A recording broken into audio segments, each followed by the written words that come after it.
Los pensamientos de los mortales son frágiles e inseguros nuestros razonamientos. Así nos indica el libro de la sabiduría que tenemos en la primera lectura. Así son los pensamientos de los mortales. ¿Y como quiénes serían los mortales?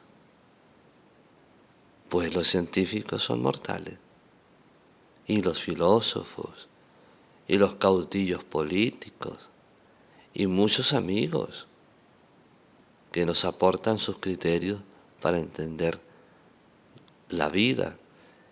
Y por supuesto, uno mismo, usted mismo, es un mortal.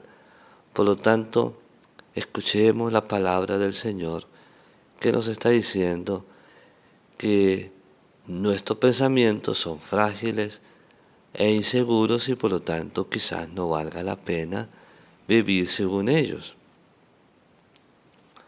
Así que de estos pensamientos no puede producirse el bien común, sino más bien el mal común.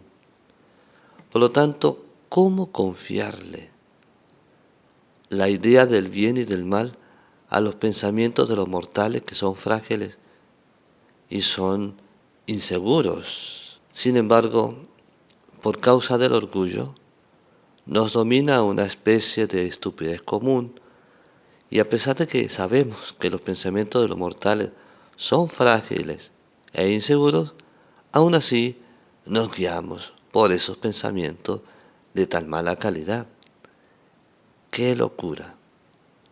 Así que todo proyecto de vida, todo proyecto social, diseñado con estos criterios frágiles e inseguros, tarde o temprano necesariamente fracasarán. Así que todo el plan diseñado con los criterios humanos, a la final son una fuente de ansiedad. Primero, mientras se alcanzan. Segundo, cuando se alcanzan, pues ahí esos proyectos está siempre la presión de sostenerlos y de que no se acaben y que no venga alguien a destruirlos. Y luego, como a la final son proyectos temporales, será destruido tarde o temprano, o simplemente el mortal muere antes de que su proyecto finalmente acabe. Es una locura vivir con estos proyectos de ideas que provengan de los razonamientos humanos que son tan cortos. ¿Está mal tener proyectos humanos? Pues no, pero tener solo proyectos humanos sí está mal. Por eso es bueno ir pensando en los proyectos de Dios, que a la final son eternos. 1000 años son en tu presencia como un ayer que pasó, una vela nocturna, nos dice el Salmo que hoy rezamos. Y es que con esto nos hace entender las Escrituras que la vida humana es un instante. Los mortales tienen una vida que es un instante. Y por lo tanto, ¿cómo vamos a desperdiciar ese instante viviendo con criterios frágiles e inseguros? Este mismo salmo nos hace rezar al ayudarnos a caer en cuenta sobre el instante que es la vida nuestra. Nos invita a rezarle al Señor: enséñanos a calcular nuestros años para que adquiramos un corazón sensato. De Dios vendrá la luz, la gracia, para vivir este instante con una sabiduría, con un pensamiento que ni sea inseguro ni sea débil, sino un pensamiento que sea eterno, cuya obra realizada a través de ese tipo de razonamientos y pensamientos permanezca más allá del tiempo, porque nuestra vida sí que es verdad que es un instante, pero tenemos un alma inmortal a la que hay que darle bienes, y los bienes del alma inmortal son espirituales y los bienes espirituales verdaderos pues provienen de Dios. Por lo tanto vamos a tener en el Evangelio al mismísimo Dios hecho carne, mostrándonos qué deberíamos hacer con este instante de vida que es el nuestro. Cristo entonces nos está invitando a invertir, según el Evangelio de hoy, nuestra vida, este instante, en ser sus discípulos. Es decir, vivir según sus enseñanzas, según su sana doctrina, entender la vida, entender el tiempo, entender nuestro cuerpo, entender la sociedad, el mismo planeta, desde este punto de vista de la doctrina de Cristo. Y eso sí que es vivir en sensatez este instante de vida, pues estaría viviéndose apoyados en palabras que son palabras de vida eterna. Pero para ser discípulo de Jesús hay que merecerlo,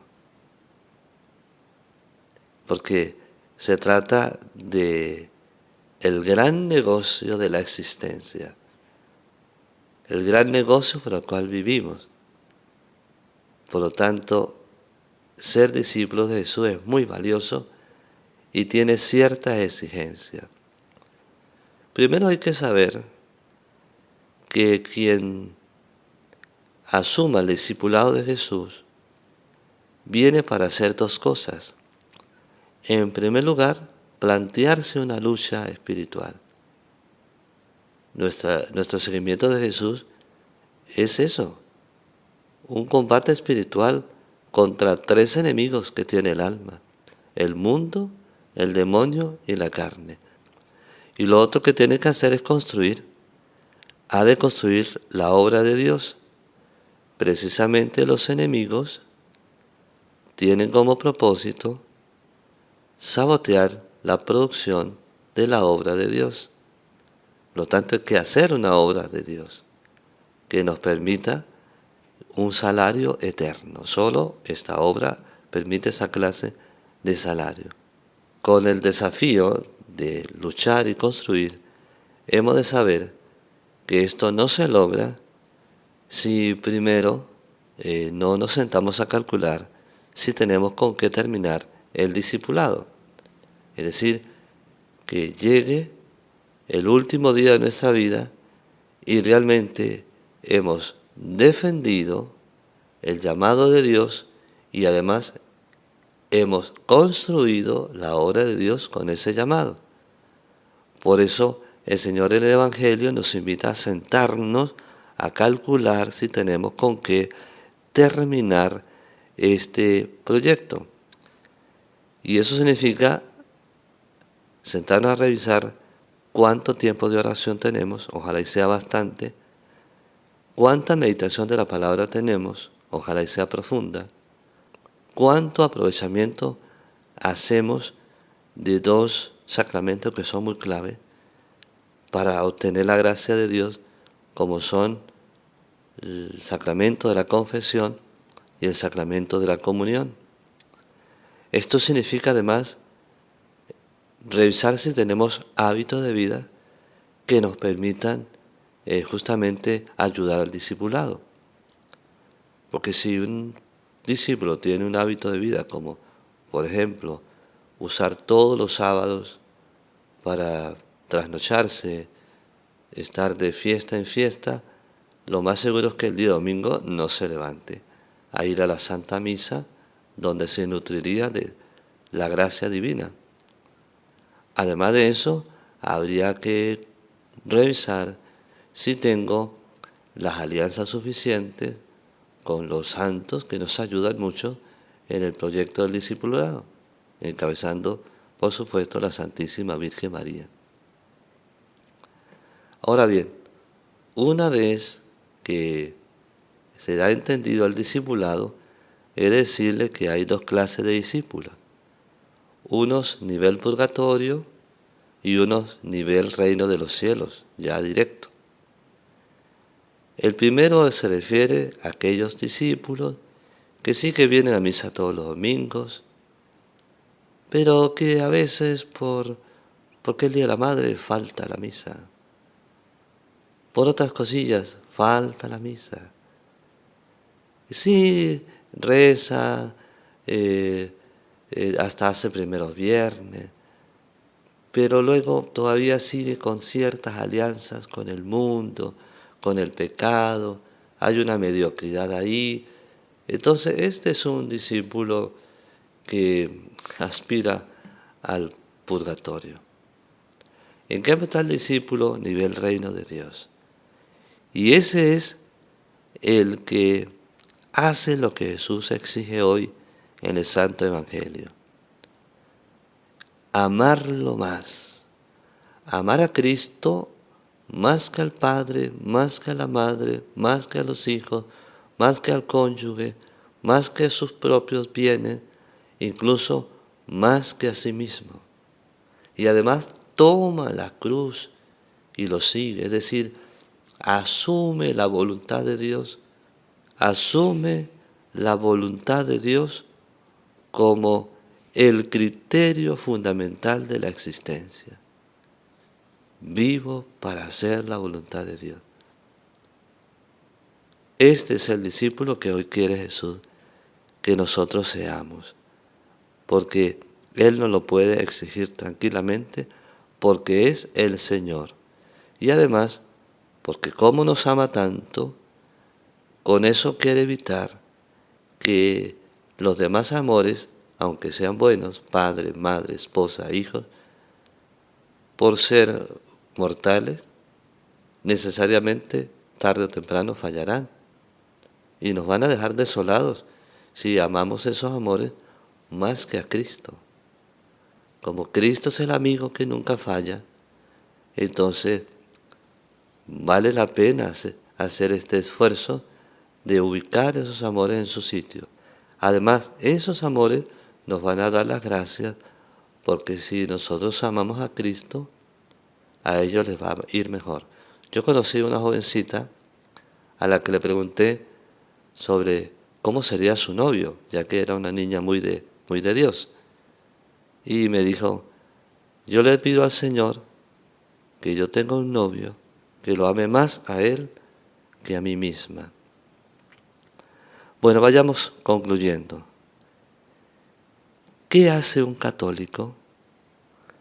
Guiándose con criterios frágiles e inseguros cuando tiene los criterios de vida eterna de Cristo.